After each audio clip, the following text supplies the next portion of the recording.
বিসমিল্লাহির রহমানির রহিম আলহামদুলিল্লাহি রাব্বিল আলামিন ওয়াসসালাতু ওয়াসসালামু আলা আশরাফিল আমবিয়া ওয়াল মুরসালিন নবিয়িনা মুহাম্মদ ওয়া আলা আলিহি ওয়া আসহাবিহি আজমাইন আম্মা বাদ। সম্মানিত ভাই, আপনি যে প্রশ্ন করেছেন রাসূলুল্লাহ সাল্লাল্লাহু আলাইহি ওয়াসাল্লামের হাজির নাজিরের ব্যাপারে, আপনি যে দলিলটি আপনাকে যে দিয়েছে কোরআনের সূরা আহজাবের 35 নম্বর না, সেটা 45 নম্বর আয়াত। সেটা 45 নম্বর আয়াতে আল্লাহ তাআলা বলেছেন, ইয়া আইয়ুহান নাবিয়্যু ইন্না আরসালনাকা শাহিদান ওয়া মুবাশশিরান ওয়া নাযীরা। এই যে এই শাহিদের অর্থ যে রাসূল সবখানে হাজির নাজির, এটা শিরকি আকীদা। কারণ রাসূলুল্লাহ সাল্লাল্লাহু আলাইহি ওয়াসাল্লামকে আল্লাহ রাব্বুল আলামিন জানিয়েছেন এই হিসাবে, এবং উনি জান্নাত এবং জাহান্নামের সুসংবাদ দেওয়া এবং জান্নাত উনি দেখে আসছেন।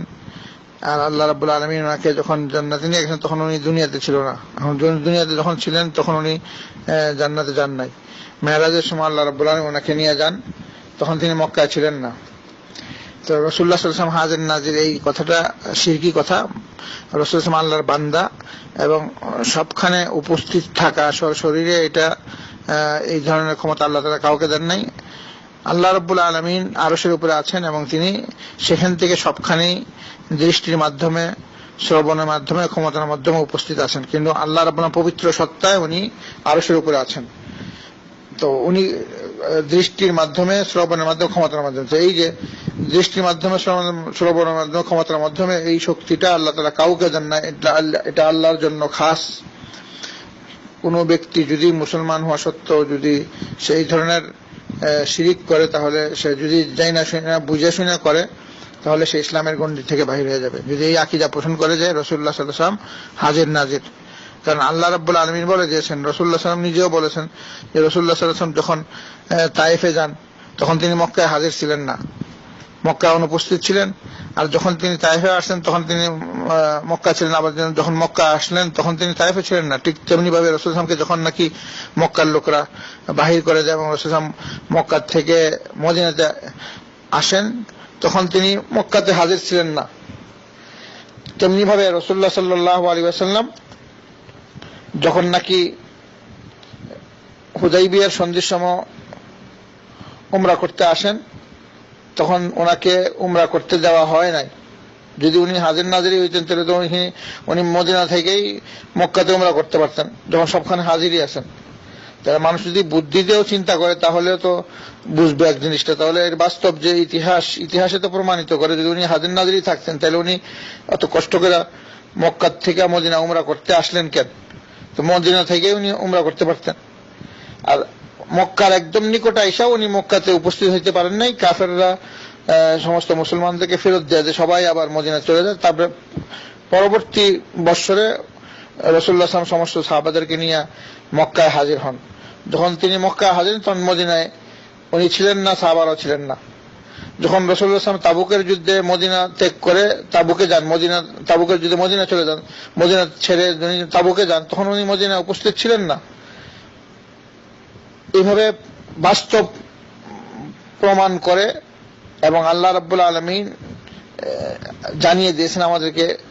আমরা সবাই ইতিহাস জানি। এই ধরনের যদি কেউ আকীদা পোষণ করে, এটা শিরকি আকীদা। কারণ আল্লাহর এটা ক্ষমতা। আল্লাহ রাব্বুল আলামিন জ্ঞানের মাধ্যমে, দৃষ্টির মাধ্যমে, ক্ষমতার মাধ্যমে সবখানে হাজির আছেন। কিন্তু আল্লাহর পবিত্র সত্তা জাত, উনি আরশের উপরে আছেন। কিন্তু এছাড়া আর কোনো পৃথিবীর কোনো মানুষকে এই ক্ষমতা দেওয়া হয় না যে সে দৃষ্টির মাধ্যমে, ক্ষমতার মাধ্যমে এবং শ্রবণের মাধ্যমে এক জায়গা থেকে বসে সমস্ত জায়গার মধ্যে সে হাজির থাকবে। এটা শিরকি আকীদা। আর আপনি যে বলেছেন যে আমরাও কিয়ামতের দিন সাক্ষী দেব, এটার প্রমাণ পবিত্র কোরআনেই আছে এবং হাদিসে তো আছে। পবিত্র কোরআনেই সূরা বাকারার মধ্যে, তো কোরআনটা আরো শক্ত দলিল, তারপর হাদিসেও আছে। উনি যে আপনার কাছে দলিল চেয়েছে, আপনি বলছেন হাদিসে আছে আমরা কিয়ামতের দিন সাক্ষী দেব। তো আমরা কিয়ামতের দিন সাক্ষী দেব, এটা কোরআনেই আছে। সেটা হচ্ছে সূরা বাকারার 143 নম্বর আয়াত। সূরা বাকারার 143 নম্বর আয়াত আল্লাহ তাআলা বলতেছেন, আউযু বিল্লাহি মিনাশ শাইতানির রাজীম, ওয়া কাযালিকা জাআলনাকুম উম্মাতান ওয়াসাতান লিতাকুনু শুহাদা আলান নাস ওয়া ইয়াকুনার রাসূলু আলাইকুম শাহীদা।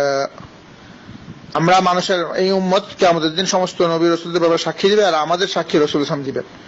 তো এইটার যে আমরা যে সাক্ষী দেবো, এটা তো এই পবিত্র কোরআনের সূরা বাকারার 143 নম্বর আয়াত সরাসরি দলিল যে আমরা কিয়ামতের সাক্ষী দেবো। তারপরে যদি হাদিস চায় তো সেই হাদিসেও আছে, বুখারী এবং ফাথুল বারী 6 নম্বর খণ্ডের 487 নম্বর হাদিসে রয়ে গেছে, এবং সেখানে ফাথুল বারীর 3339 নম্বর হাদিসে সেটা আল্লাহ রাব্বুল আলামিন উল্লেখ করেছেন।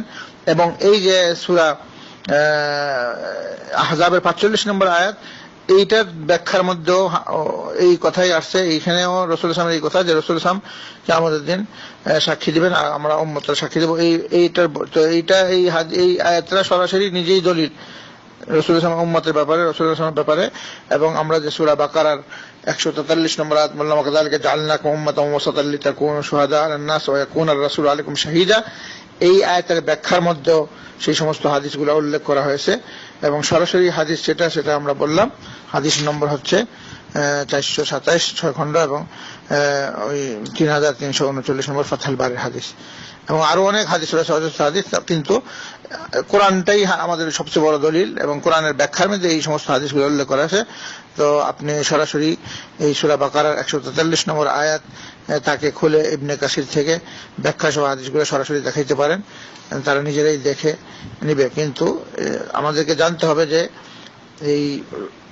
এই আকীদা যদি কেউ পোষণ করে তাহলে সে ইসলামের গণ্ডি থেকে বাহির হয়ে যাবে, কারণ এটা শিরকি আকীদা। কারণ আল্লাহ রাব্বুল আলামিনের যে সমস্ত গুণগুলা রয়েছে এইগুলো যদি অন্য কাউকে দেওয়া হয় এটার নামে শিরক। অর্থাৎ আল্লাহ রাব্বুল আলামিন গায়েবের খবর জানেন, এখন যদি বলে যে রাসূল সাল্লাল্লাহু আলাইহি ওয়াসাল্লাম গায়েবের খবর জানেন, তাহলে এটা শিরক হয়ে গেল। আল্লাহ রাব্বুল আলামিন সবকিছু শুনেন, সব পৃথিবীর সবকিছু শুনেন, সবখানে উনি হাজির, জ্ঞান দ্বারা, ইলম দ্বারা, দৃষ্টি দ্বারা। যদি কেউ বলে যে রাসূলুল্লাহ সাল্লাল্লাহু আলাইহি ওয়াসাল্লাম সব জায়গায় হাজির না, সবকিছু শুনেন, এটা মিথ্যা কথা, বাস্তবের বিপরীত কথা, এবং এটা কখনো হয় না, এটা মিথ্যা দাবি। কারণ রাসূলুল্লাহ সাল্লাল্লাহু আলাইহি ওয়াসাল্লাম যদি এরকম সবখানে হাজির নাজির থাকতেন এবং সবকিছু শুনতেন, তো অনেক বিপদ আপদ থেকে উনি রক্ষা পেয়ে যেতেন, অনেক কিছু জানতেন। অনেক সময় কাফেররা অনেক ধরনের চক্রান্ত করেছে, যদি জানতেন উনি এই ধরনের। তো রাসূলুল্লাহ সাল্লাল্লাহু আলাইহি ওয়াসাল্লাম যখন নাকি বনী নজিরে যান, এখন উনি দেওয়ালের নিচে বসেছিলেন, তখন ইহুদিরা চিন্তা করলো ওনাকে পাথর মেরে ফেলবেন। উনি বসেছিলেন, উনি জানতেন না। তো জিবরীল আলাইহিস সালাম ওনাকে জানাইলেন, তারপর উনি তাড়াতাড়ি এখান থেকে সরে গেলেন। আল্লাহর পক্ষ থেকে যখন ওনাকে জানায় দেওয়া হয় তখন উনি জানেন, কিন্তু এর পূর্বে উনি জানতেন না।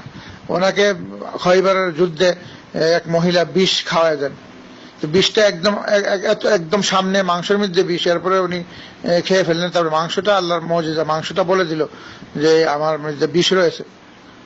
এই বিষের ক্রিয়া উনি কষ্ট পান, উনি নিজে মৃত্যুর সময় বলেন ওই বিষ ক্রিয়া ওনার মাথা ব্যথা করে এবং এই অসুস্থ হয়ে যান এবং মারা যান। এইভাবে রাসূলুল্লাহ সাল্লাল্লাহু আলাইহি ওয়াসাল্লাম গায়বী খবর জানতেন না। যদি এই গায়বী খবর আল্লাহ, একমাত্র আল্লাহ রাব্বুল আলামিন জানেন, সেটা আল্লাহ তাআলা সূরা নামলের 65 নম্বর আয়াতে বলতেছেন,